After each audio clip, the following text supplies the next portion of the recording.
All right. We are live. It is El Paso Locomotive versus Charleston Battery. You're here for the Series Loco Watch Along. I'm Phil Baki, and yeah, looking forward to the first match of the Wilmer Cabrera era.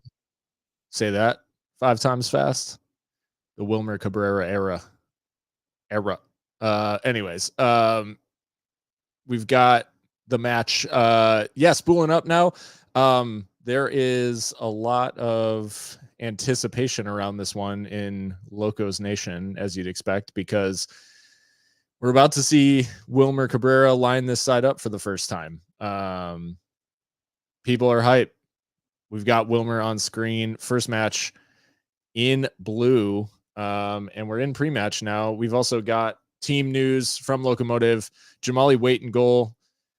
Lucas Stauffer and Nick Hines get the start in the fullback positions. And then we've got Tony Alfaro and Brandon Craig in the center backs as the center backs. Calvillo and Rose are playing in a 2. So Bolu Akinyode dropped to the bench. And then a front 4, truly like a full-on front 4 of Rivas, Moreno, Dylan, and Moshabane. So all of the attacking power of Locomotive is out there from the very, very start. On the other side, they're facing Charleston. Couldn't have asked for a sterner test, given how well Charleston have started this season. And their lineup today, little bit of a change, given the fact that they did play in the Open Cup midweek. They probably should have beat Atlanta United, who they came up against, but they've got Daniel Kuzemka in goal, which is a change from Adam Grinwis, who took a nasty injury. But they've got Mark Segbers, Leland Archer, Graham Smith, and Josh Drack. Drack coming into that left back position, hasn't played as frequently. Aaron Malloy and Chris Allen play in central midfield. And then a couple of changes up top, most notably Nick Marcanic, or Marcanic, maybe, as the broadcast had said. Hello, Herbie. Welcome, and welcome, everybody, as we are off in the USL in Patriots Point. Hey, and Mika is here. Sorry for leaving you in the lobby if I did that. You're fine. What's up? How's it going? Good. I've got kickoff. Yep, I think we started at the same time. So shout out cool. CBS. Yeah. I don't know about you, but the CBS picture is already looking crisp nice. Compared to ESPN. So not sure what the hardware issue is for that, but the picture does look quite nice. It does, and looks like the pitch is a little wet from those storms, I guess.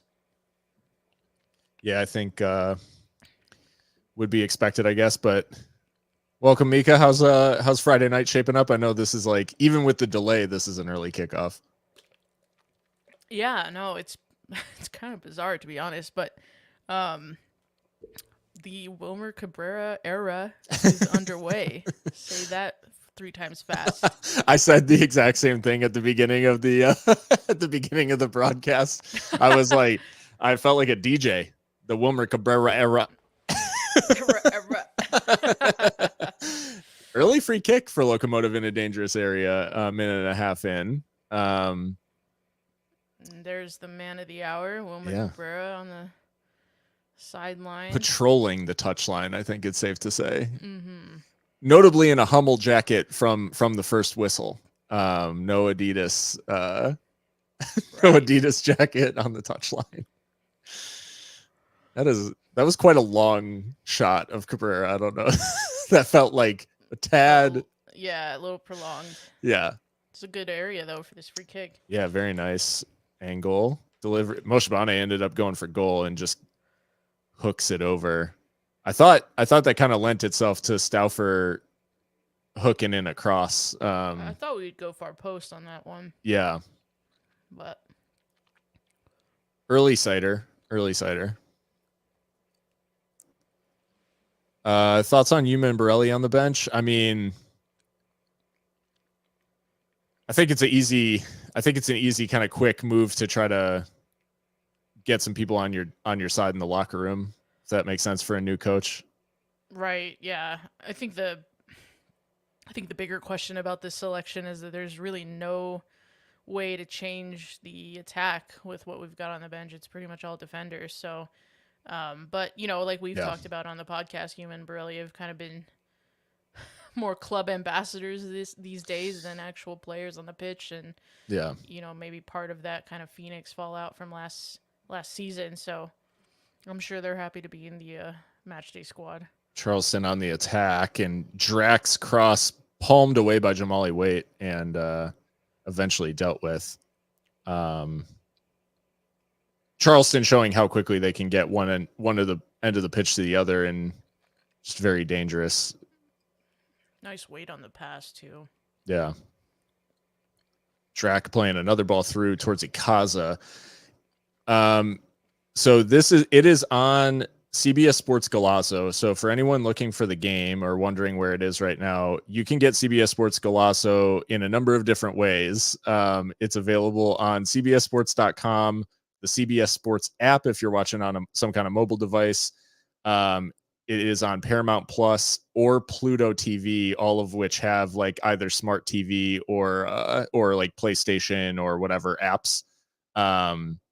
So you should be able to, and it is free. Like you don't have to sign up. You don't have to, like, it's just available for free, which I know sounds like a scam, but it is real. I promise. Yep. Not easy to find on Paramount Plus, but I found it. Well done from Sun City Esports here. But yeah, I think it's easy for us on the computer. CBSSports.com, as Moreno went a little ambitious, we'll say, with the with that. Could have been a nice break, but yeah, he just doesn't find a teammate. And yeah. Early doors, Locomotive's press, like finding some joy in winning the ball back higher up the field. But the danger is there from Charleston, absolutely. And they can definitely move the ball side to side. Found it on Paramount Plus through a search for Golazo. So good to know. Thanks there, Mark. And yeah, hopefully everyone's able to find the game with relative ease. I know it is our first time on CBS Sports, like of any kind. So this won't be the last game on a CBS property. So just keep an eye out for that. It is a bit of a change as Moshabane tried to play the ball through for Dylan there, but hooked away by Charleston. And some of the passing and stuff, though, I'm liking what I'm seeing in terms of we're looking to play the ball to feet first and foremost, which is a nice change of pace. Yeah, if anyone's been going long, it's been Charleston, actually. So yeah. Dylan whistled for a high boot. I think this is a little harsh.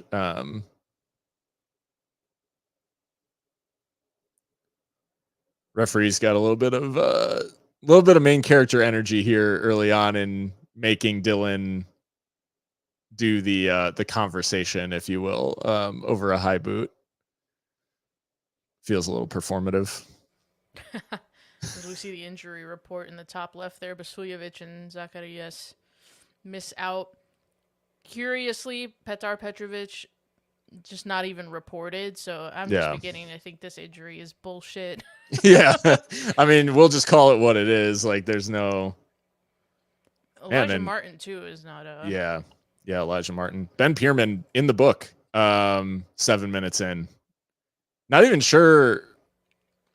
I guess it's just because the player's been kicked, maybe a bloody nose here. So I guess it's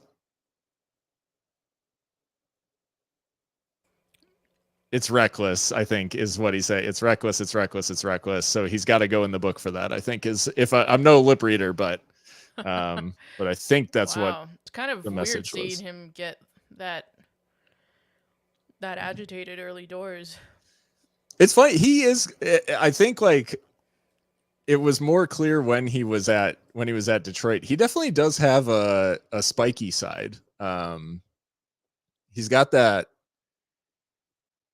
Michigander edge to him at times. But no, it's I think in general he's typically been calmer, especially the last couple of seasons when they've been quite good. But yeah, things can get a little interesting when he's in a contest for sure. And I know I saw was it 2 seasons ago I saw Charleston play in Detroit, and it was a return to Keyworth for him, like his first time, or sorry, Memphis played at Detroit, and it was his first game back in Keyworth for a different team. And he definitely like let himself lean into being sort of the pantomime villain as a challenge here on Liam Rose in the middle of the park by Emilio Icaza. Icaza did really well there to keep possession, because boy, he was surrounded. I don't know that was the best pass ever from Tony Alfaro. Yeah, took a heck of a touch too to even bring that under control in the first place. And Icaza, a familiar player for Wilmer Cabrera, having played for Cabrera down in RGV a couple of seasons ago. So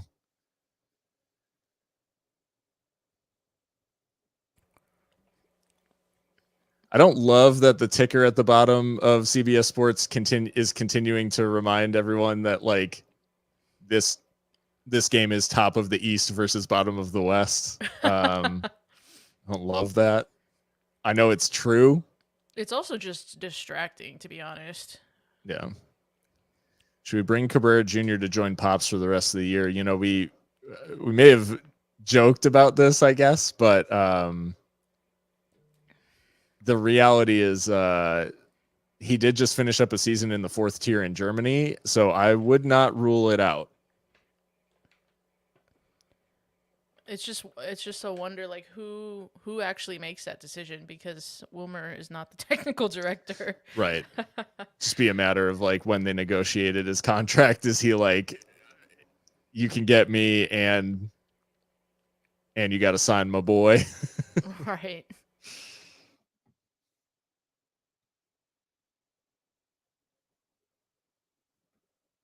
Free kick for Charleston now in a dangerous area.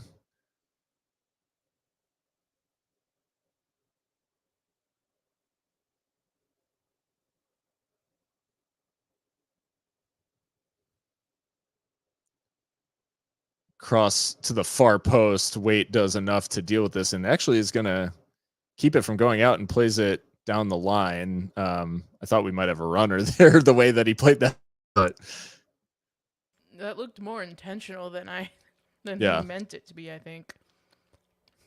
Across. What's going on, Harry? We got the San Antonio fans here for the Schadenfreude, probably.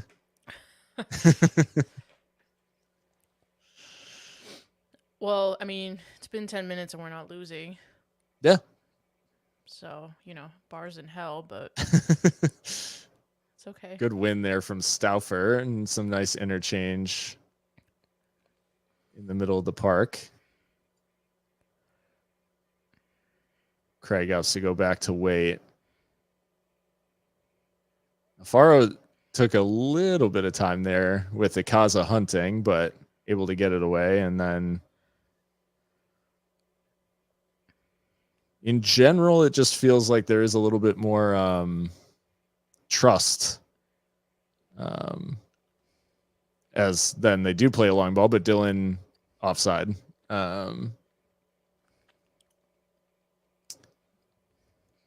Quick, we'll do the time check. So I am at 11:49:50. I'm like a second behind, so cool.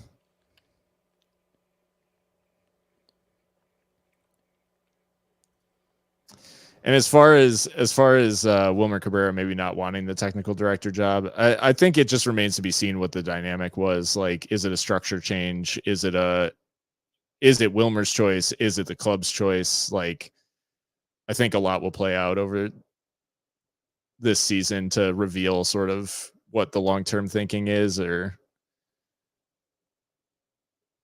cross coming into the box for Charleston. Stauffer just about deals with it, and then it's kind of hoofed away, but Charleston able to keep it in, and Josh Drack running towards the edge of the penalty area lets loose and well wide in the end, luckily.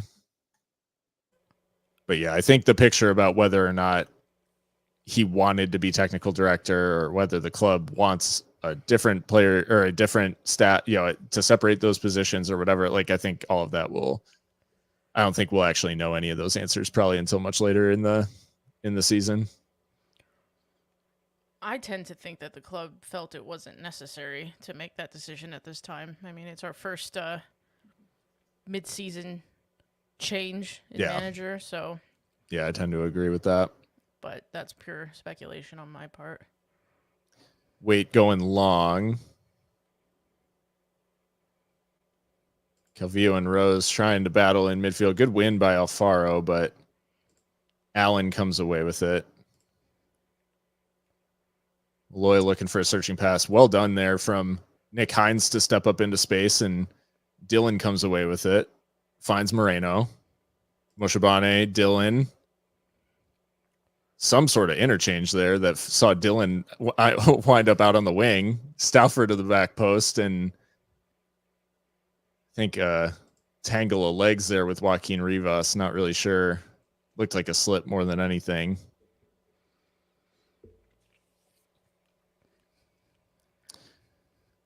I did want to say condolences, Mika, on Palermo, Venezia, the frauds, kit merchants. Yeah. They made it to the Serie B promotion playoff final at the expense of Mika's Palermo.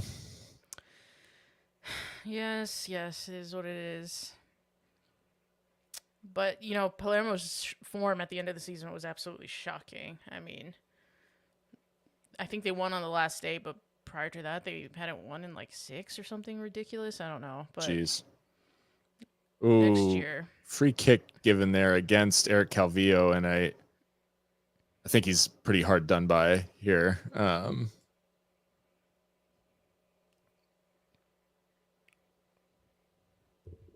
And I think Akaza's kind of looking for that, but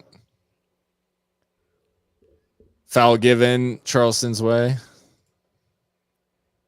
Another dangerous free kick. Anyone who's seen any Charleston knows that Aaron Malloy, a real danger from these set pieces. Definitely not the sort of area that you want to see. But Gutierrez, I think, plays the ball in the end and headed over the bar. Goal kick. Charleston was looking for a corner. I didn't think that was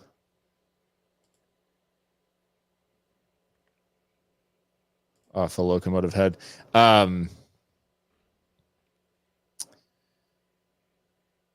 Just we're exiting. Well, I guess entering like the 17th minute now. It has been maybe a little bit more open than not a good tackle in midfield from Liam Rose. That's late. Yeah. Yeah. He'll be lucky not to go in the book here. Yeah. I don't think Liam can have many complaints with that. It's giving Lucas Paqueta. Yeah. Yeah. Yeah, he's nowhere near it. No, that's Harry says it's soft. Really? That's no. I think Harry was referring to the Calvillo free kick. Yeah. I was like, damn, that's more Homer than me. Yeah. No, I think that was a Calvillo free kick, which is soft. That Liam can have absolutely no complaints over that. Lloyd floats across to the back post. Easy catch for Jamali Waite, who rolls it out. And Rivas able to get into some space maybe here. Archer, I think it's Leland Archer who's tracking back with him, loses out to Rivas. And then Dylan's got runners ahead and just overcooks the pass for Toomey. And into the hands of Kuzemka in goal. I don't know if you saw the Adam Grinwis injury, like Charleston's first choice keeper. Bit of a Petr Cech moment. As now Rivas is going to go in the book. And again, just like that's not a good tackle either. It's What's just going not on? It's not good, and it was just completely unnecessary.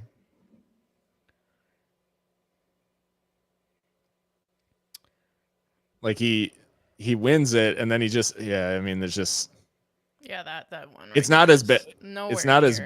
It's not as bad as the Liam one, I don't think, but it's just like, again, he's just late. He's not getting the ball. Also, that's not an area of the pitch that you need to be trying that anyway. I mean, no. Ball forward here for MD Myers.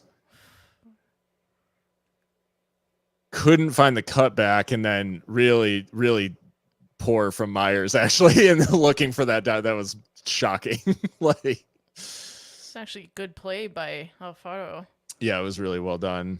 Myers, like, really did not do a good job of selling the contact there. But quick throw in as Hines does make a good tackle there, tracking back. I want to know what's going on in this corner here. These three lads, they look like they're in like a shed. Yeah, so this is a bit of a USL staple at like adapted stadiums, because Keyworth has similar stuff where their luxury boxes are shipping containers. That's incredible. But they have like bar stools and like little counters and stuff, and so those are the premium seats down there in the corner. Even though I would say, like, there's probably not a worse place to watch the match from. Right. Amando Moreno. Oh, that was running into the area. Touch. Can he get the cross in? And he earns a corner. Really nice flick around the corner for that was an Amando. Insane touch. Bravo, Amando. And that's the type of stuff that we've been waiting to see from Amando, right? Like the sort of like imaginative, game changing. Yeah. Game breaking. Yeah. Yeah. Yeah, I think this is fair. Maybe try to cut across the defender a little bit more. Definitely try to go to the byline, but corner kick for Locomotive. I think it's Toomey down there, ready to take, and Calvillo's come short as an option.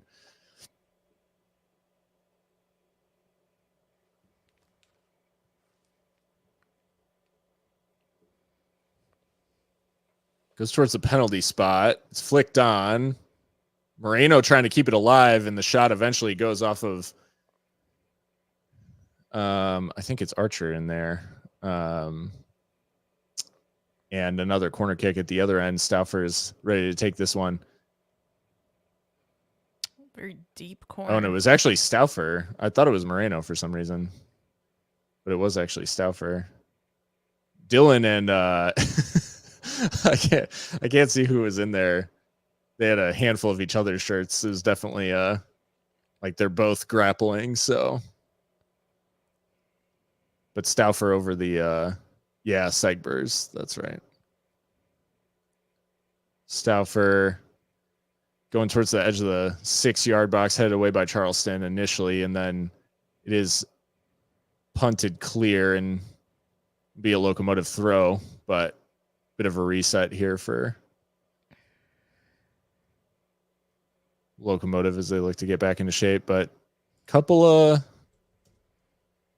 it hasn't been one-way traffic. I guess that's my point. Yeah, no, they haven't really had a clear shot or a clear chance. To be fair, neither have we, but 20 minutes in, it's not bad. Take it.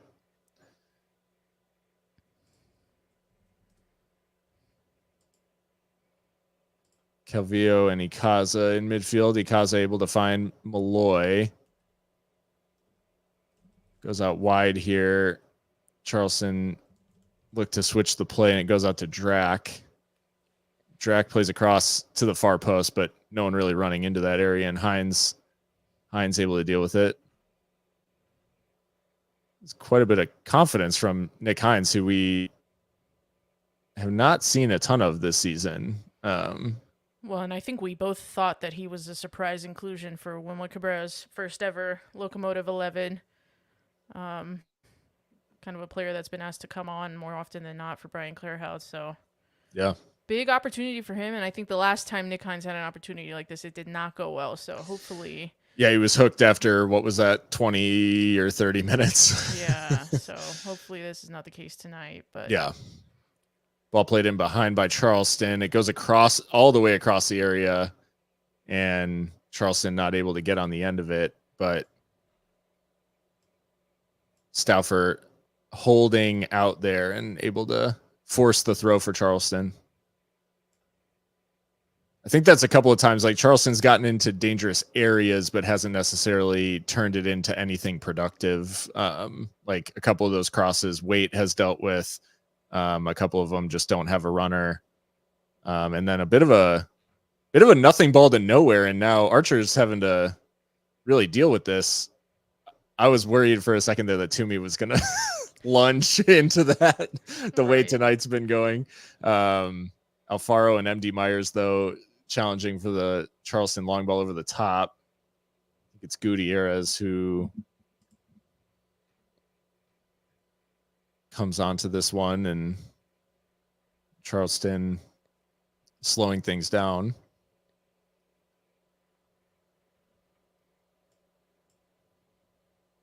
Another cross to the back post. Drac trying to knock it down. Malloy tries to run in, and it's deflected just over the bar. Oof. Malloy has a wicked shot on him. Just sort of a classic. A classic central midfielder in that he loves running onto a shot like that, and what a deflection over the top, because that was headed goalward.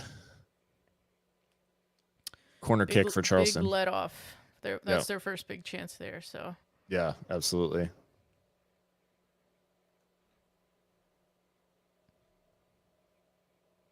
Ball into the area. It's deflected around and cleared off the line, and then the follow-up from Allen well over the bar, but a couple of big let-offs there for Locomotive as the first real pressure shows for Charleston tonight.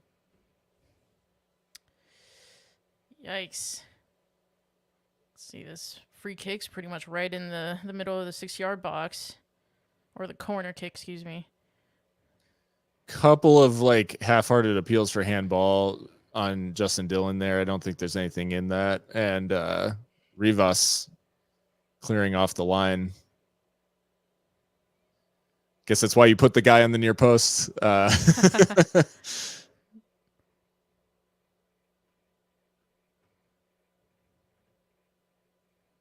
Dillon battling. That's a little bit more familiar sight this season. Justin Dillon trying to win a long ball, battling with the center back.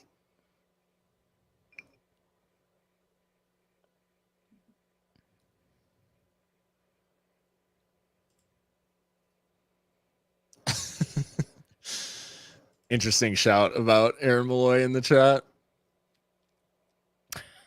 That's very specific. I was going to call him Budget Richie Ryan, just with him being Irish, but. Now, Phil or anyone in the chat, has anyone been to Charleston, South Carolina? Never have. My family's been, but I was not there. I've heard it's a cool little place. Yeah. Like cobblestone streets, and it's a lot of history there. Yeah, it's a water. cool city by all accounts, but yeah, I've never been. I think they've made themselves a little bit of a nice little home down at Patriots Point as well, the Battery, but I have heard the bugs can get pretty rough. I was just going to say the humidity there is probably absolutely disgusting. Yeah. Especially tonight after some rain. No. Right. No shot. Yeah.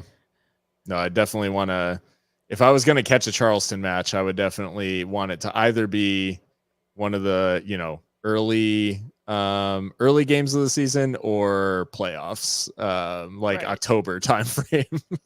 Anything in between 100%. feels like it might be a little bit tough. I know my family was there in December, and they were loving that coming from the Midwest. So, Oh yeah, I bet. Alfaro able to deal with the ball at the edge of the area, but Charleston come again. Segbers has it out on the right-hand side. Now it's Charleston really trying to, or starting to settle into the game. Yeah. Yeah, they're finding the spaces. The press from Locomotive has definitely dropped off in intensity too, as we near the half-hour mark. Not unsettling them to the degree that we were maybe early on. Interesting stat from Christian is Moreno goes in the book for dissent. Just an unforced error there. But now it's just said in the Clarhaut era, we gave up 29 points from winning positions, the worst in the league. We talked about that on the podcast about the team's inability seemingly to focus for 90 plus minutes. So yeah, just one of many things that Cabrera is going to have to address. But boy, the discipline is not good tonight. No, and the thing is it's not there. What match was it? It might have been Colorado Springs where we were getting booked for basically every challenge. Mm-hmm. As Drac brings it down, couple of whistles and then Drac pulls back Moshabani. There were a couple of appeals for handball for Drac, but the referee gesturing to his chest. Yeah.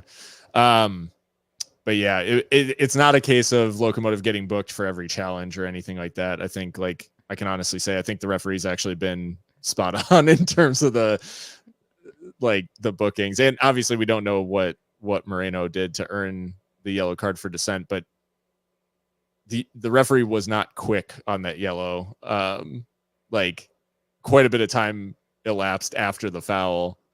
Moreno was still talking to the referee, and then gets booked.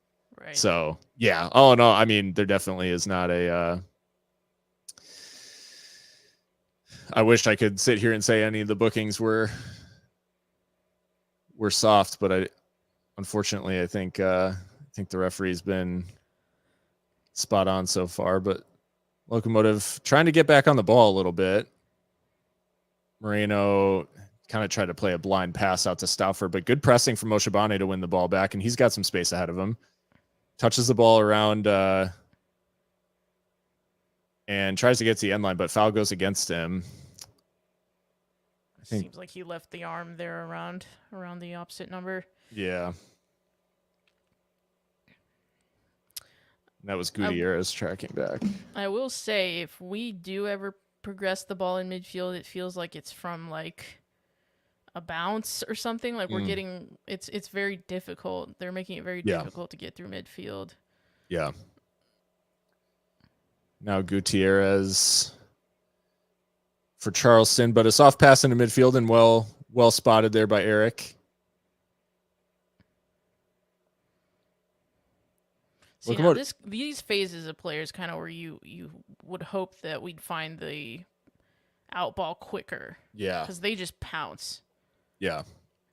And back out wide for Gutierrez after Locomotive did start off quite promising, but Stauffer whistled for the foul this time. It looked like Gutierrez went past him quite easily there.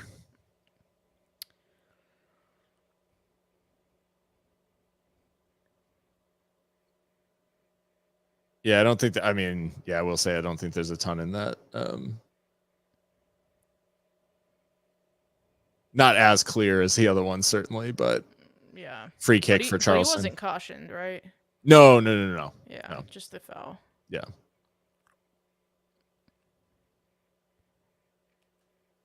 So free kick again, Malloy over this one. Handful of these dangerous set pieces for Charleston. Whips one into the back post and flashed wide. I thought that was a goal. That's a shocking miss, to Yeah. be fair. What a ball this was from Malloy. I mean, he's put it on a plate. That is a terrible miss from Smith. I mean, obviously good for us, but Yeah. I can't believe he missed that. he had No way. the whole goal to aim at, basically. yeah. Wow. Oh, wow. Well, I will certainly take them wasting Aaron Malloy crosses like that. I don't think we're going to get away with that. Oh, he's allowed us to take that free kick. I absolutely thought he was going to pull it back for a rolling ball. Moreno across, and if we had scored from that, I would have that would have been up. I really was surprised when he allowed him to take the quick free kick there, because I definitely thought the ball was still rolling, and I don't think Dylan took it from the right spot, but I will obviously take it. Pierman not too happy on the sidelines as they picture him. Even though, I mean, Charleston probably have an argument that they should be at least 1-0 up. Yeah. Moshabane opts for the short corner here. Graham Smith is a former Memphis guy, right? That Pierman brought over? Yes. Rivas trying to get onto that one, and oh, it's Liam Rose. Wait, what the hell? Liam's got to be careful. Yeah, he's got to be really careful. Basically, everybody has to be careful now. Now, I don't think this is a yellow in a million years, but no, but don't give the referee anything to even consider. Yeah, no, absolutely.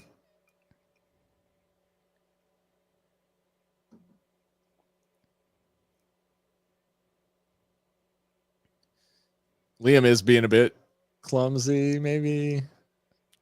Yeah, just a bit. And I mean, in his slight defense, he found himself in an area of the pitch he's not normally in. Yeah, he was he was in such an unfamiliar area that I thought it was Joaquin Rivas. So yeah, who was also on a card. So. Exactly.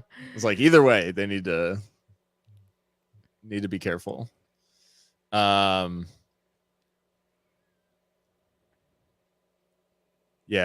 things starting to shake out a little bit here. I mean, the chances for Charleston now piling up a bit. They still haven't been able to fashion a shot on target, but I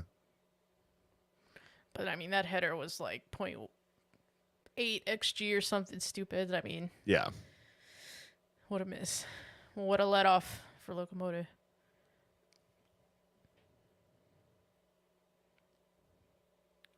Moreno interested in that long crossfield pass, but Segber is able to keep it in Charleston's possession.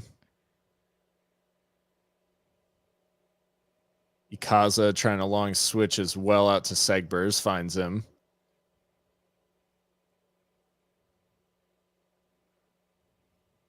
Now Malloy and Segbers. It is interesting how the two for Charleston really float around, Malloy and Allen. And now Dylan drags back Archer.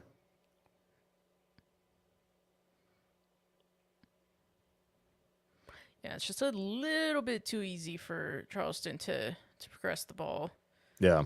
And we're second to every duel, it feels like. Good step there from Stauffer to cut out the through pass towards Myers. Calvillo plays it out towards Hines on the left wing.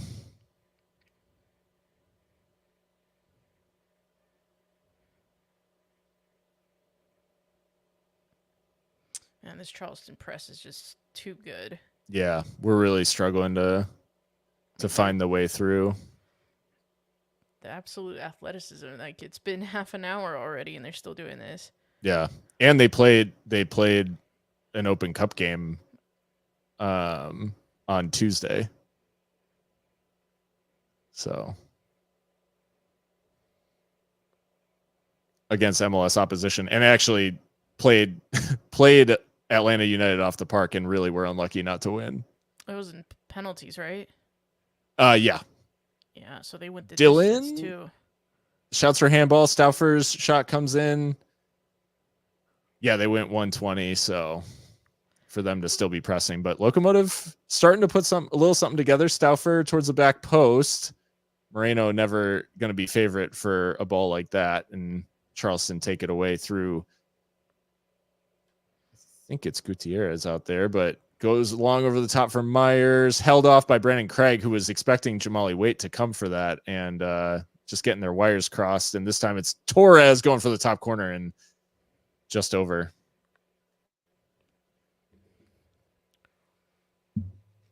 Couple of block shots for Locomotive at one end. I think Dillons gets deflected off of Malloy and then subsequently blocked. And then at the other end, I mean, Torres, we know Torres has a heck of a shot on him and definitely unleash that towards the top corner, but luckily it blazes over.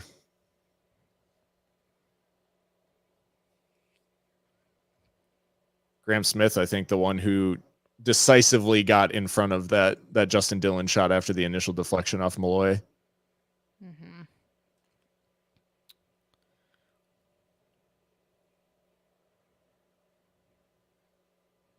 Charleston's passing just starting to like loosen up a little bit in terms of like they are losing a bit of sharpness, it feels like.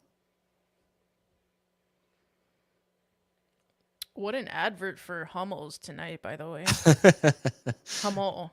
Yeah. Not Matt's Hummels. Right.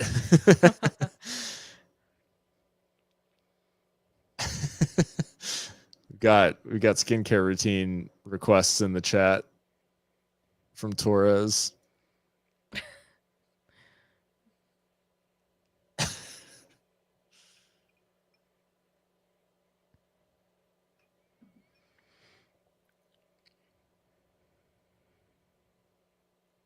Well, I think the one thing we can definitely say, Mika, is that if you'd offered us a bet that it would be 0-0 on 40 minutes, we'd probably take the. Well, I'm going to shut up now because MD Myers has the ball in the area. Blazes over. So if I had a bet that it would be 0-0 at 40 minutes, I probably would have taken you on it. Yeah, absolutely. This is a bad pass from Tony Alfaro. A poor sequence there, yeah. Luckily does enough to put off Myers in the end, but the sort of thing that, you are probably glad that Nick Marcanic is not in there at the moment. What does that say about us, though, that they feel that they can rest the best player in USL? Yeah. I can't remember another loose pass from Alfaro, and it's coming back the other way through Torres. Torres slides it through for Myers. Myers sits Alfaro down, sits Hines down. Luckily, the block comes in, and then the shot is eventually caught by Jamali Waite. Myers had, what composure from the kid, but luckily the block did come in, I think, from Eric Calvillo in the end. Man, Antonio Alfaro, he owes Jamali Waite a beer or two when they get back to El Paso, because it's another bad ball from him putting the defense under pressure.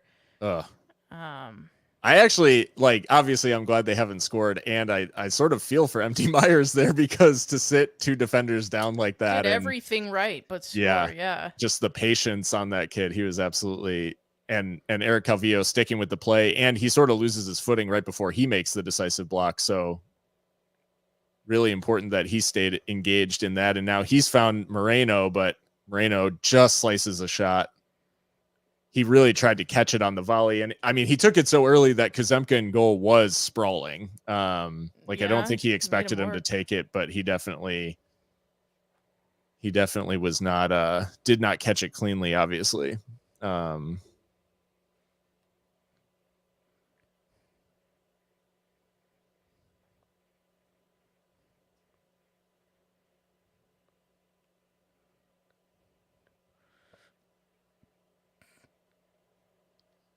Charleston trying to walk this one out as we're within 5 minutes of halftime.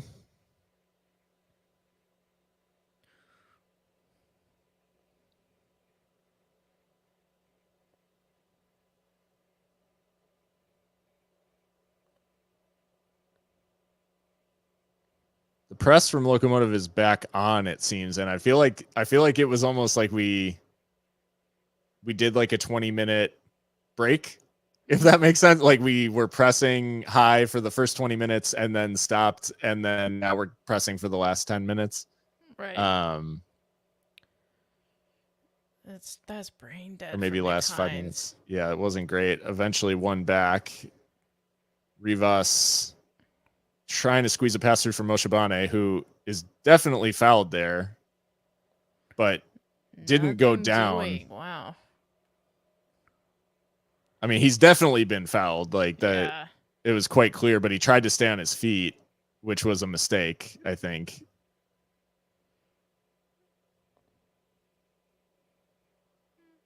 Because the referee, this is actually kind of shocking from the referee, because I think he's pulled it back for a foul. But it's not like he's been talked to by VAR.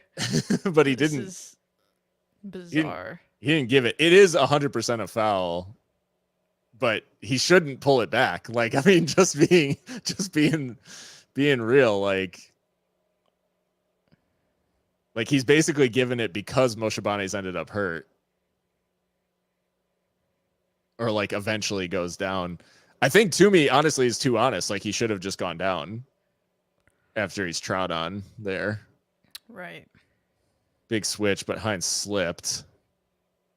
Or sorry, it was no, it was Moreno, and then Hines tried to step up into that space. Oof. That's got to be yellow from Malloy, right? Absolutely. I mean, I don't think he or means Allen. that, but yeah.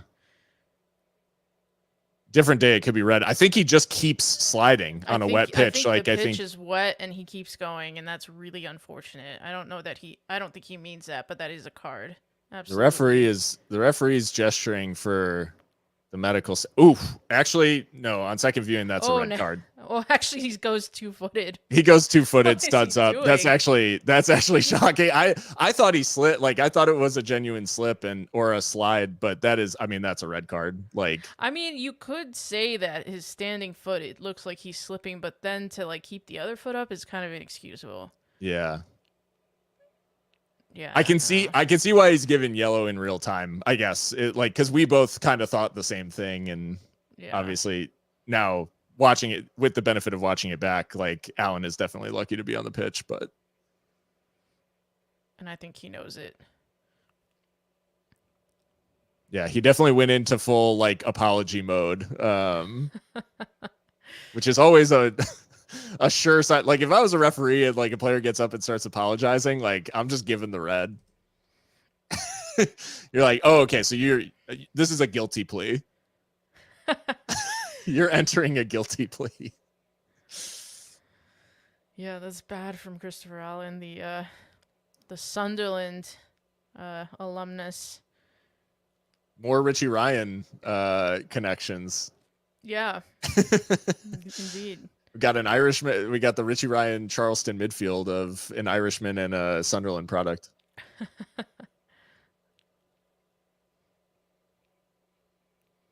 Was it Liam who was on the end of that? Liam Rose, yeah. Okay, I am glad that it didn't impact his involvement in the match. As Myers tries to knot it down, but can only find Lucas Stauffer. Loose from Stauffer. But loose again and Allen could maybe go here. He's gone. Wow. I guess card don't lie sort of situation of like you dive into one and then you're late just a couple of minutes later, like. And that's almost the same foul on Toomey Moshibane that. Yeah. Oof. Bit of a painful one.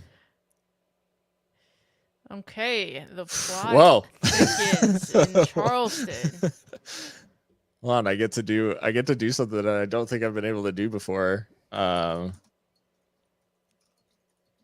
can Pierman stay on the pitch? Because he's already carded and he's got to be incensed.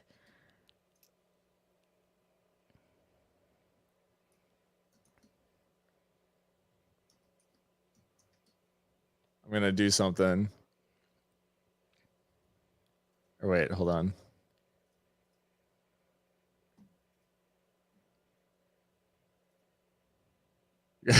I get my little Charleston play with. I get to do a little edit here. Yeah, I mean, Wilmer said, "Fuck it, jacket off." I can't believe he was wearing a jacket in the first place. Like, how was he alive? It's like trying to cut weight or something. He's got a wrestling meet this weekend or something.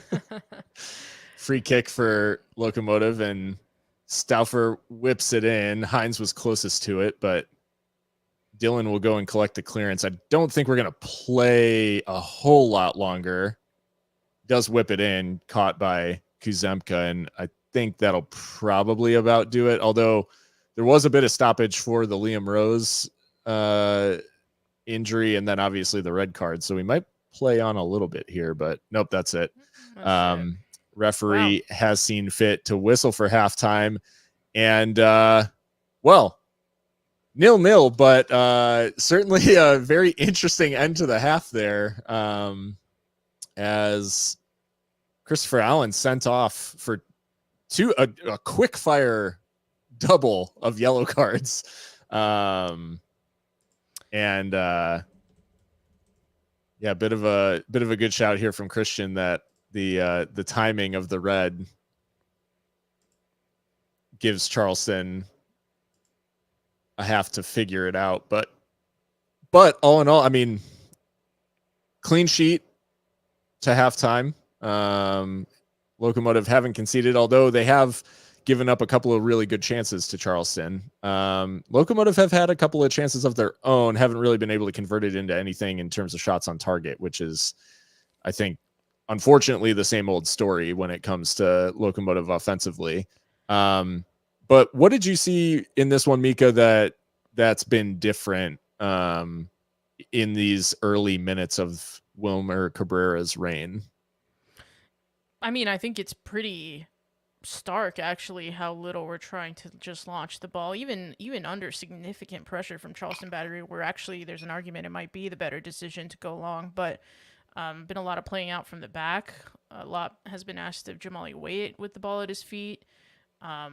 So, I mean, clearly the boys want to try and keep hold of the ball as much as they can. So I think that is a welcome kind of development. We'll see if that actually can improve with ostensibly more space out there in the second half now that, they're down a man.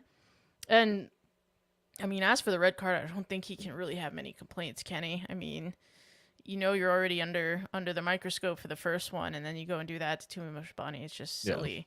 Yeah. It's like literally the next, like sequence. It's the next thing that happened. Right. Yeah. For a player of Allen's experience, that's, I mean, that'll rankle with the manager for sure. But yeah, I mean, I do think Charleston have been the better side. Obviously, I think they've had the more clear-cut chances. I mean, again, like without Jamali Waite, where would we be?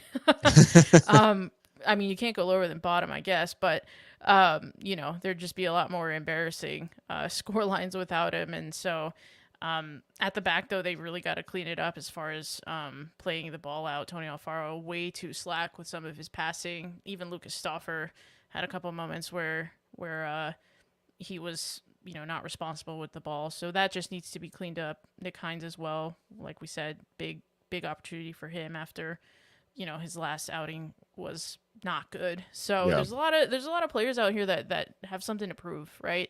To themselves and to a new manager. So I'm really curious to see how Charleston's approach changes, because with the being down a man, obviously they're gonna have to adjust in a way that they didn't plan for. But also, I mean, this is an opportunity for Wilmer Cabrera too to show us his tactician chops, right? Because he's got an opportunity here to really take the game to them on the road. And yeah, we'll just have to see what happens. With the injury comes in an interesting position too, because with Charleston playing two in midfield, it does kind of it almost forces their hand to make some kind of change, because obviously you're not going to continue to just play like a 4-1-3-1, right? Like you're going to sacrifice somebody to add another body in midfield at least. And the question, I guess, becomes like, is it just as simple as they're going to sacrifice a forward and bring on another midfielder, or do they reshuffle the deck more intensely, given the red card? Yeah, and I mean, looking at their bench, I mean, is there even an obvious? I guess Robbie Crawford can play in that kind of defensive midfield area, but they've got a lot of attack. Their bench is kind of the opposite of ours in that they've got a lot of attacking options. Lacava, of course, Nick Markanek, which I wonder how that changes Ben Pierman's plans for using, the Golden Boot leader right now. Now that he's got to be a bit more pragmatic, I guess, at the back. So for sure. Yeah. I mean, this is a big 45 minutes in Locomotive season. And you just hope that they can take advantage. Yeah. I mean, you're not going to have a better opportunity against an undefeated team and the best team in the East as of tonight. You're not going to have a better opportunity than them having 120 minutes in their legs from the Open Cup just a couple of days ago. Them being down to 10, which we see another replay. I'm surprised they didn't show. Oh, okay, they are showing the first one, which I'm hoping the halftime desk is because I was worried they were going to show just the second and have it be like the story be that it was a soft sending off. But the stats, I mean, they do sort of tell the tale of like Locomotive haven't really done a whole lot in terms of fashioning chances, but I guess the key being that they've been stout enough defensively to keep Charleston scoreless, and now they've got the platform to go on and try to win it. Yeah, I mean, they showed that big block by Eric Calvillo when who was it that was sitting down everybody Myers. in the box? Yeah, MD Myers. Yeah, so just a lot of last ditch defending out there, and obviously you'd rather not see that, but if we have to make those plays, that we make them. It's just really interesting because from our perspective, like, I don't know how, again, our bench is just all defenders. So like, how can we like turn the screw on them a little more, right? Sure. It'll just be fascinating to see what happens. I mean, both teams, like you said, are sort of in an interesting position because when you look at Charleston's bench, Juan Palma, Nathan Dos Santos, like there's a lot of defenders. Arturo Rodriguez is like a 10. You said Robbie Crawford for sure, but then Jake Lacava, Nick Markanek, Jackson Conway, those are strikers or attacking wingers. Like it is there's not an obvious kind of solution or one-for-one change that you can make.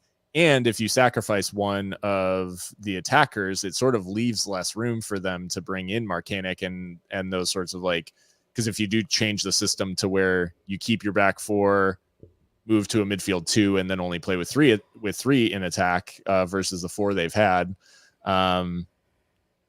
it just leaves less room for getting creative. And the advantage, I guess, of Locomotive playing with 11. The key here probably is one, a lot of Locomotive players are on yellows. Yes. So it is kind of funny that we have the sending off for Charleston before a sending off for Locomotive, just because so many players are on yellows. But that is a big risk. And then like you said, Locomotive not a ton of flexibility in terms of, and that's what Christian is mentioning in the chat as well. Like we said earlier, just not a lot of room to be able to find like a different approach to goal. I think the one thing you could potentially try to do something with bringing in Bolu. Yeah, that was going to be my and shout. Maybe moving Calvillo forward a bit. Yeah, I was gonna say if we are able to get out in front, through any one of the attackers that we have on, if we can then go to consolidate that position, we bring Bolo Akinyote on, go to a midfield 3, Sure. and then he will win every duel in front of the back line, and that'll help us just try to kill the game if we ever are in that position to do so. So yeah, I think if there's anyone who can come on and help wrangle some control over this game, then it's Bolu for sure. Yeah. Well, an interesting second 45. The game is nicely poised here. But yeah, Locomotive, I think in general, promising signs, but certainly not anything completely earth shattering. We haven't come and played them off the park or anything like that. But it will take time, obviously, to implement new ideas, a new system. But I think the one thing that we can at least center around is the fact that the team does seem to be playing with a little bit more confidence. And they're trusting themselves a bit, which in a couple of occasions has gotten people into trouble. But I guess I'd prefer them trusting their abilities and being maybe being a little bit more daring. I'd prefer that to what we'd seen, which was obviously like we would resort to the long ball quite quickly. And it has been a nice change of pace to see a team of talented players try to play through people and try to exert themselves a little bit. Now you're playing against the best team in the league, arguably. So,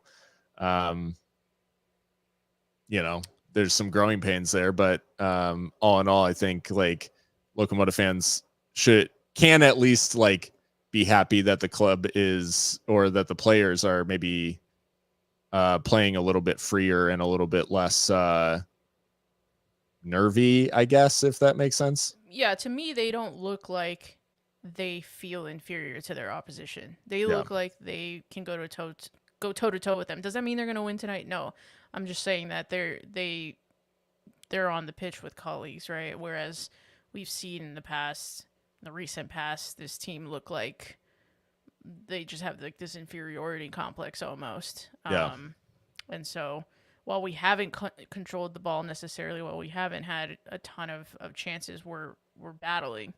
Yeah. And I think that's what we've been wanting to see most of this season, right? And the effort maybe just hasn't been where it needs to be when Brian was at the helm. So you've been accused of having Charleston Battery sympathies because of the cannons. Well, they do have a really sharp logo. I'm not gonna lie, a really sharp badge. That's hilarious. Maybe, I don't know. A friend of mine who has a locked Twitter account did reply, and I'm not referring to Mika. I'm not making some veiled reference to to Mika. A friend of mine who has a locked Twitter account, when I tweeted during the Open Cup game that the Battery seemed to be giving Dallas a little bit too much respect, or Atlanta. I mean, I said the Battery are giving Atlanta a little bit too much respect here. And he replied with General Sherman to his artillery officer, 1863. Yeah.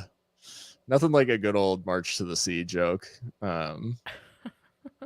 So I think in general we can be pleased with how it's gone. Obviously, much more like can and will be expected of Locomotive going forward. Certainly, staying scoreless is not should not be the end goal, but it does suggest that there's been a bit of a step, and now Locomotive, as we're coming back towards the start of the second half, have a real opportunity here to do something special. It's not every day you get the man advantage. I would say I'd be interested actually to look back how many games. I feel like Locomotive haven't had that many opponents sent off in games against them. I feel like it's been a pretty infrequent occurrence to play against 10. Yeah, I actually would like to see the stats on that because I can't think of. I know there's Like, been no a couple, but it just doesn't come to mind. they're not popping to mind. Yeah. Yeah. Well, Christian has a question before we get started on the second half. Who is keeping Arby's in business? Okay, like I don't go to Arby's a lot, but I'm not. I don't find it offensive like the way other people do. Yeah. I think it's like fine. There's an Arby's on Fort Bliss that is right next to it's right next to the like classroom where a lot of the different like mandatory classes take place that you have to go to every once in a while.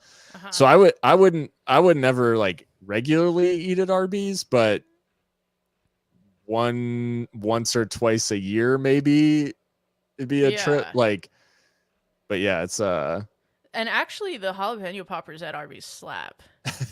Not gonna lie. See, this is interesting. I didn't think about the Arby's, it is expensive. It's like, a pricey fast food restaurant. Expensive. Yeah, that's true. That is fair. That is totally fair. That's true. I like how Christian was like, "Who's keeping them in business?" I mean, financially.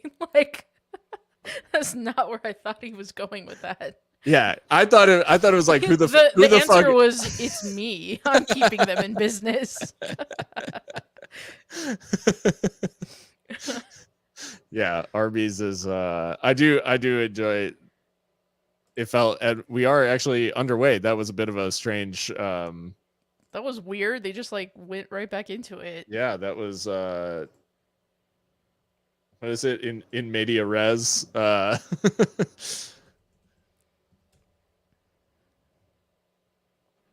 And yeah, Locomotive in possession early on and didn't even do the sort of like, and it is so Gutierrez makes way for Marcanic. Interestingly, I wonder if there's a second change in here.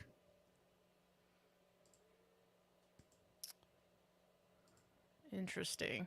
Or did they just make the Marcanic change? So it's definitely a pullback there, and Gutierrez boots the ball away against the advertising hoardings.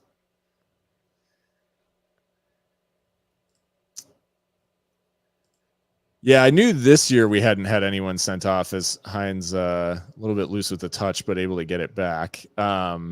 Hooked around the corner here for Calvillo, but just wanted too much time on the ball. Yeah, I figured that no one had a red card against us this year, but I just mean like in history. Like I can only think of trying to think of any. I mean, I always think of the like mutual reds between Yuma and Santimoar. Right. In the first derby, but man, who knew we had so many Arby's fans in the chat? Right. I will say curly fries are mid. Like I'd rather have like normal fries. Sure. I think Arby's fries in particular, I think the seasoning is what is actually good about them versus the shape or the cut. Mm-hmm. I don't know if this is going to hit for anybody because this is like a very Midwestern chain, but Rallies / Checkers. I don't know if anyone knows their fries. The seasoning on those things are very, very good. It's not a burger that I would put up against like any other chain, but the fries I would put up there as I think it's Drac running forward, but muscled off the ball by Dylan. Locomotive able to get it back. Ikaza plays it out for a throw. It looks like what maybe they've done is they've pulled Ikaza back into midfield. Marcanic, Myers, and Torres are playing as a 3. And that's sort of like, so they're just going like 4-2-3. as Hines bursting into the area, cuts it across. Toomey tried a little bit of a back heel there and couldn't make the required contact. That was a decent little move. Well, those sorts of pockets should shape up, but Akaza's actually running forward here on the ball. Plays out wide to Torres. Torres lays it across. Malloy has a hit, deflected, and some calls for a handball. I don't know. Like, I think it does hit Tony Alfaro on the arm, but it's right next to his body. I don't think that's ever getting given. Surprised to see Malloy didn't go first time there. Yeah. Takes a touch, and I think that the space in which to shoot it just closes ever so slightly. Yeah.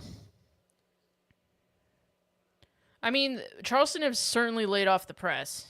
Right. So. But they're not afraid of getting forward still. They certainly haven't shied away or just booted it clear or anything like that. So, but they are sitting much deeper for sure. Yeah. And Amando didn't gamble on that. Yeah. He went a little bit pessimistic in thinking that Segber's had that covered, and he actually just whiffs, and he could have been in. But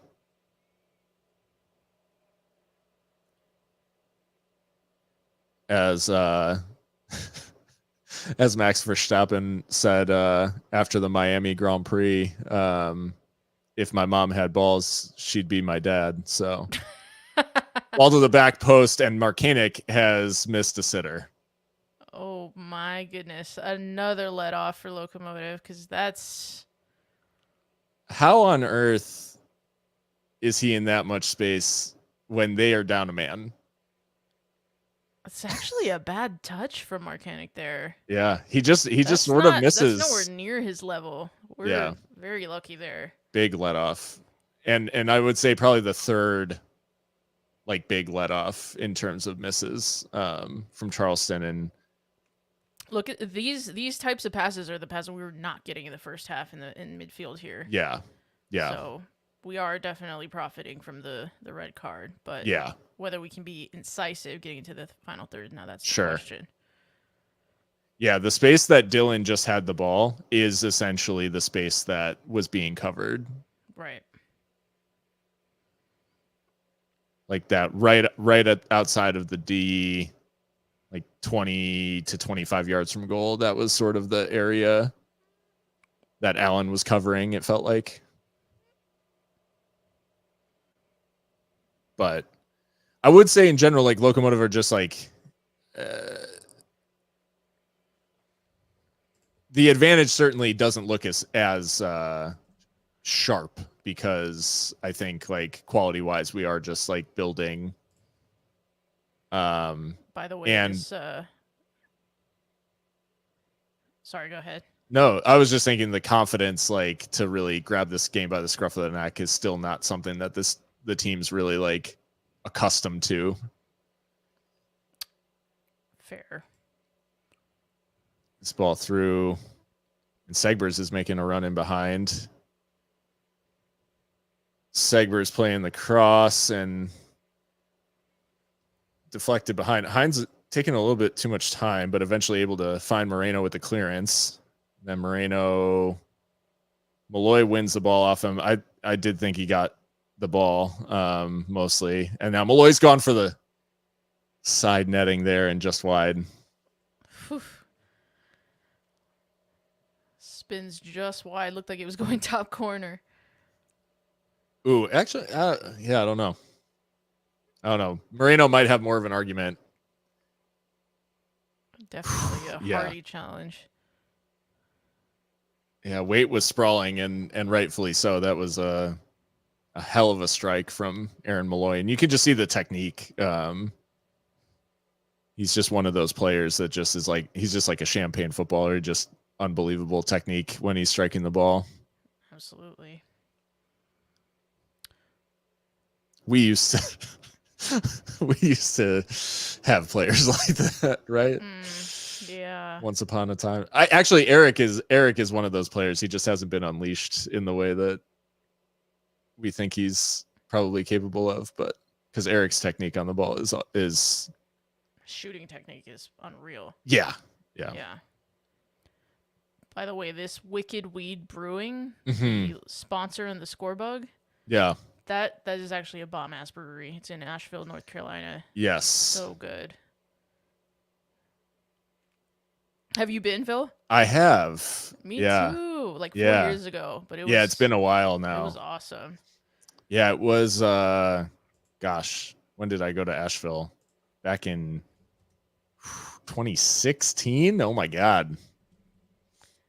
It's interesting though, because that's like quite a hike from Charleston. Yeah, I'm wondering if they've expanded and maybe they have a tap room in Charleston. That could be, because otherwise that's like 4 hours away. Ooh, not a great tackle there by Marcanic, actually, as he kind of found himself in midfield and Calvillo getting forward. Moreno into the area. Played the ball off Segbers, I think. Oh, no. He's pointed for a goal kick, and I do think that was not the correct decision, but I do think it went off Segbers last pretty clearly. Marcanic makes kind of a clumsy challenge here in the center of the park. Just gets caught on the ball. And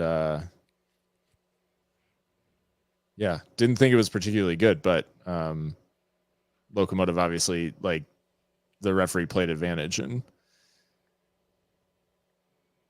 tried to see if one would develop for Locomotive. Alfaro played himself into a bit of a mess there, but just about bailed himself out with 3 good tackles. Oof, Nick Hines got absolutely smashed there. Yeah. My initial reaction there was like, I'm not sure why Hines felt comfortable taking a touch there, surrounded by like 3 players, but yeah, definitely fouled by Ikaza. I think couple of shouts now for maybe some dissent calls sort of missed by the referee here, because Ikaza really gave it the big one there. Torres has booted it into the advertising hoardings like after giving away a free kick. So I don't know. I'm just thinking on balance, maybe, but far be it from me to be, when you're up a man, like as Moshe Bane's gone for goal, and well, why not? Better effort than when it was shaping up. I was kind of like, well, this is from a ways out, but did really well to keep it. It moved and low, yeah. Yeah, to keep it low like that. It was daisy cutter. Goes wide in the end, but good to see from Toomey just a little bit of going for goal. I like just any of our attackers shooting at this point would be a step in the right direction. Because I think we've just seen them have touches in wider areas and not be central enough to actually get the shots off. Oh, did you give a free kick against us on that? Yeah, I thought Rivas was like trodden on, but I guess not. It was a bit strange. I thought it was just going to be a throw, and if anything, it was a free kick our way. But yeah, bit of a strange one that.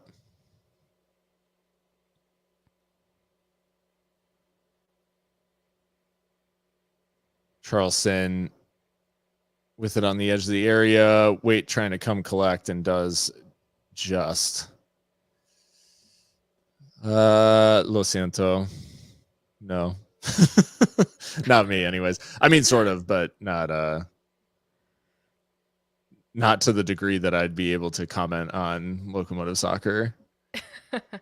aside from obviously curse words, but that I had down. Those are universal. Yeah. Couple games at El Paso, like rec leagues, and I had pretty much that terminology down. Marcanic with it in the area. I was glad Armando pulled out of that challenge. Ikaza shaping to shoot and then deflected wide.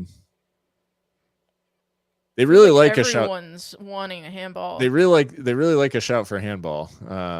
It's basically anytime they shoot and it's blocked. Yeah, I mean, it's against Liam's upper arm, which is against his body. It's just absolutely never This is so funny because Sudaca is a slur in Spain for South Americans. Mm. So I wonder if he's using this Okay. as like trying to reclaim it. Ball in from the corner. I think it's Archer who's won that header, and it's just gone wide, and it is a goal kick. I'm hearing the slur of it all, and it does look like trying to Mr. Eon in the chat is trying to get us canceled. Bolu and Navarez. So an interesting, little bit of a change of shape, it would seem. You know, Navarez might be I'm not surprised to see Rivas make way though, because on a card and didn't really get into the game. No. Unfortunately for Joaquin, not really making an impact. I think if the shout is that we switch to a 3 in midfield and it moves Eric into a slightly more advanced position, and it's Nick Hines who comes off Wilmer with that, and so Navarez out to the left-hand side. It would be interesting, or no, he goes out to the right. Stauffer, I'm assuming, has come over to the left because obviously he's done that before. Right. But I don't mind that change in terms of just switching up, like maybe the focal point and giving us a little bit more varied attack. Plus, Eric gets a little bit more freedom. It could be a good change. Obviously, having Bolu in there to win the ball is just like a bonus, and it gives away a free kick here and booked for his first challenge. That is so soft. Yeah. Man.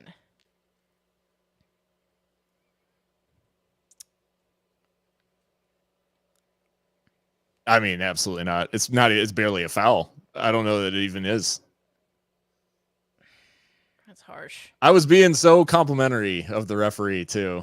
Feels like he's scared of like something breaking out. It's like, we're not like historic rivals. Calm down. Yeah.